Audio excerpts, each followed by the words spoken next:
ব্যক্তি ইরফান সাজ্জাদ ভীষণ মজার মানুষ। পুরো শুটিং টাইমটা আমি ভীষণ এনজয় করেছি।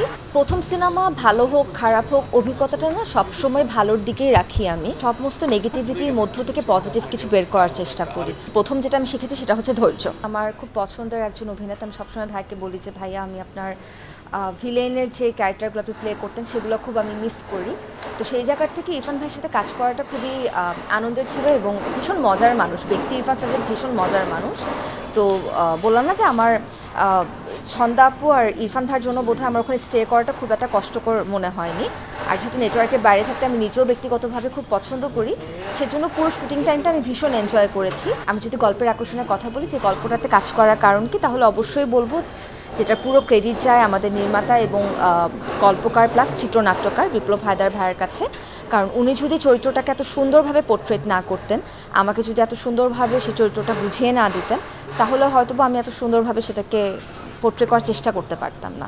আসলে এনভায়রনমেন্টটা তো একটা তো থাকে যে ওই জায়গাটা যেমন সেই এনভায়রনমেন্টে আমাদেরকে হেল্প করে, আর বাকিটুকু হচ্ছে কি আমাদের আর্টের যারা ছিলেন, বিপ্লব ভাইয়া, আমাদের সিনেমাটোগ্রাফার সোহাগ ভাই যেভাবে চেয়েছেন, আমাদের লাইটের যে টিম ছিলেন তারা যেভাবে পুরো লাইট সেট আপ দিয়েছে, সব কিছু মিলিয়ে আমরা প্রত্যেকটা ক্যারেক্টার যেই এনভায়রনমেন্টটা ওই এক একটা সিনে যেরকম এক্সপেক্ট করেছি বা যতটুকু আমাদের দাবি দেওয়া ছিল সেটা দেওয়া হয়েছে। স্পেশালি আমার ক্যারেক্টারের কথাগুলো যদি আমি বলি, আমার বেশ কিছু সিন ছিল যেগুলোর জন্য আসলে আলাদা অ্যারেঞ্জমেন্টের দরকার ছিল, আলাদাভাবে এনভায়রনমেন্টটা ক্রিয়েট করার দরকার ছিল। সেটা তারা আমাকে করে দিয়েছিলেন দেখেই হয়তো বা আমি আমার ওই সময় যতটুকু বেস্ট দেওয়ার ছিল ততটুকু দিতে পেরেছি। প্রথম সিনেমা ভালো হোক খারাপ হোক অভিজ্ঞতাটা না সবসময় ভালোর দিকেই রাখি আমি। আর আমি হচ্ছে তেমন একটা মানুষ যে সমস্ত নেগেটিভিটির মধ্য থেকে পজিটিভ কিছু বের করার চেষ্টা করি।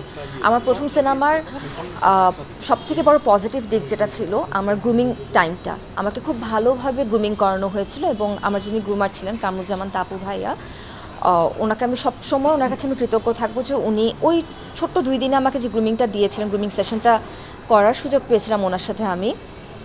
ওটা এখন পর্যন্ত আমাকে অনেক হেল্প করে আমার যে কোনো ক্যারেক্টার বা ওই ধরনের ক্যারেক্টারগুলো প্লে করতে।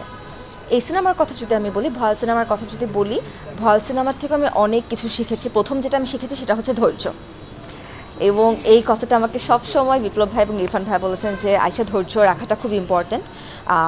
অনেক ধরনের সিচুয়েশন হতে পারে, সেটা বড় ক্যানভাস হোক, সেটা ওটিটি প্ল্যাটফর্ম হোক, সেটা নাটক হোক, যে কোনো জায়গাতে যে কোনো ধরনের প্রবলেম হতে পারে, কিন্তু প্রবলেমটাকে দুইভাবে ডিল করা যায়।